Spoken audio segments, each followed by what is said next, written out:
11th class. Next topic है गुरुत्वीय विभव। जैसे आपने 10th क्लास में विभव पढ़ा हुआ है, वो जो है वो इलेक्ट्रिसिटी से रिलेटेड है। यहाँ पर जो गुरुत्वीय विभव है ये गुरुत्वीय क्षेत्र से रिलेटेड है। अब गुरुत्वीय क्षेत्र क्या करता है, हर चीज को अपनी ओर आकर्षित करता है। अगर हम किसी वस्तु को गुरुत्वीय क्षेत्र से बाहर लेकर जाना चाहते हैं तो हमें क्या करना पड़ेगा, उस आकर्षण बल के विरुद्ध कुछ कार्य करना पड़ेगा। और इसके ऑपोजिट, अगर हम किसी वस्तु को बाहर से गुरुत्वीय क्षेत्र के अंदर ले आए तो क्या होगा, गुरुत्वीय क्षेत्र उस पर कार्य करेगा। एक बार मैं दोबारा बोल दूं, अगर वस्तु को गुरुत्वीय क्षेत्र से बाहर लेकर जाना है तो गुरुत्वीय आकर्षण जो बल लग रहा है उसके विरुद्ध कुछ कार्य करना पड़ेगा। और अगर हम किसी वस्तु को बाहर से गुरुत्वीय क्षेत्र के भीतर ले आए तो गुरुत्वीय क्षेत्र उस पर कार्य करेगा। तो जो गुरुत्वीय विभव की डेफिनेशन है वो क्या है, एकांक द्रव्यमान को अनंत से गुरुत्वीय क्षेत्र के भीतर किसी बिंदु तक लाने में जितना कार्य प्राप्त होता है उसे उस बिंदु पर गुरुत्वीय विभव कहते हैं। और ये मोस्ट इंपॉर्टेंट डेफिनेशन है।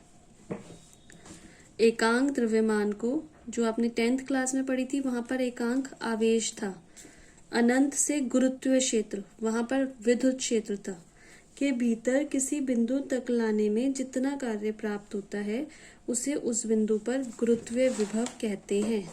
विभव को V से रिप्रेजेंट करते हैं। ये कार्य है एकांक द्रव्यमान को लाने में, तो V is equal to minus W/m। और क्योंकि ये कार्य हमें प्राप्त होता है इसीलिए यहाँ पर माइनस का साइन आएगा। तो गुरुत्वीय विभव जो है हमेशा ऋणात्मक होता है। इसका जो मात्रक है, W का मात्रक जूल, M का मात्रक किलोग्राम, जूल पर किलोग्राम। और ये एक अदिश राशि है। इसकी विमा, अगर हम W और M की विमा रखें तो इसकी विमा होती है L2T-2।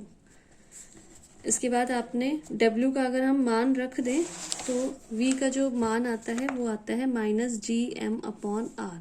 इसका डेरिवेशन नहीं है आपके कोर्स में, परिभाषा, मात्रक और विमा है इस कोर्स में, और ये काफी इंपॉर्टेंट है। नेक्स्ट टॉपिक है गुरुत्वीय स्थितिज ऊर्जा।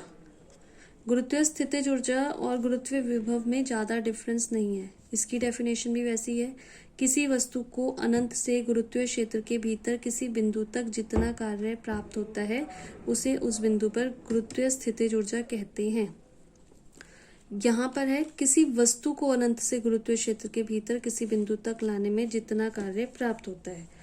और गुरुत्वीय विभव में था एकांक द्रव्यमान की वस्तु को अनंत से गुरुत्वीय क्षेत्र के भीतर लाने में जितना कार्य प्राप्त होता है। तो दोनों की डेफिनेशन में डिफरेंस क्या है, गुरुत्वीय विभव में एकांक द्रव्यमान की बात कर रहे हैं और गुरुत्वीय स्थितिज ऊर्जा के लिए किसी वस्तु की बात कर रहे हैं जिसका द्रव्यमान कुछ भी हो सकता है। इसका डेरिवेशन आपको करना है। तो पृथ्वी तल पर किसी पिंड की गुरुत्वीय स्थितिज ऊर्जा, हमें ये पता है कि अगर हम अनंत से किसी वस्तु को लेकर आएंगे, गुरुत्वीय क्षेत्र के भीतर लाएंगे तो हमें क्या होगा, कार्य करना होगा। तो हम इसमें क्या करते हैं, डेरिवेशन में क्या करते हैं कि सबसे पहले हम क्या करेंगे, किसी भी वस्तु को पृथ्वी तल से अनंत तक ले जाएंगे, जितना हमें कार्य प्राप्त होगा, फिर उसको माइनस के साइन के साथ यूज कर लेंगे तो क्या हो जाएगा, वो हो जाएगा कि गुरुत्वाकर्षण के विरुद्ध किए गए कार्य की गणना। आप डायग्राम देखिए, इसमें ये पृथ्वी है, O पृथ्वी का केंद्र है, RE पृथ्वी की त्रिज्या है, ये A पृथ्वी तल है। और हमने सबसे पहले ये मान लिया कि B पर है एक वस्तु, पृथ्वी तल से जहां पर वस्तु है B पर, इसकी दूरी जो है वो है x।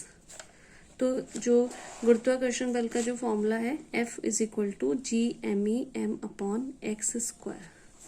अब हम वस्तु को B से C तक लेकर जा रहे हैं तो सूक्ष्म विस्थापन करना पड़ रहा है dx। तो कार्य बराबर क्या होता है, बल गुणा विस्थापन, बल का मान ये और विस्थापन साथ में dx, तो Gmem/x² साथ में dx। अब हम ये मान रहे हैं कि माना जो पिंड है उसे हम पृथ्वी तल A से अनंत तक लेकर जा रहे हैं। तो A से अनंत तक लेके जाने में जो किया गया कार्य होगा W बराबर, इसका हम इंटीग्रल कर देंगे। और A से अनंत तक लेकर जा रहे हैं तो लिमिट्स जो होंगी x की, ए पर लिमिट जो है वो है आर ई, पृथ्वी की त्रिज्या, और अनंत का मतलब अनंत, तो आर ई से अनंत तक की लिमिट, और G M E M upon x square d x. X square d x मैंने आपको बताया हुआ है इंटीग्रल में पावर प्लस होती है।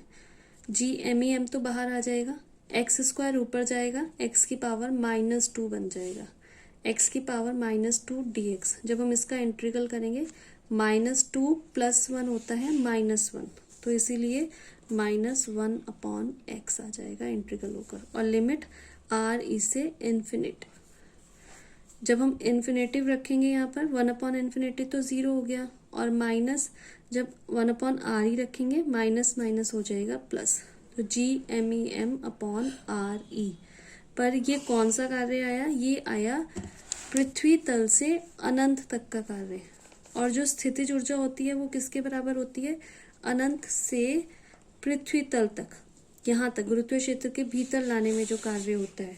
तो जो हमारा कार्य हमें यहाँ प्राप्त हुआ, इसको अगर हम माइनस के साइन के साथ लिख दें, ये क्या बन जाएगा? गुरुत्वीय स्थितिज ऊर्जा।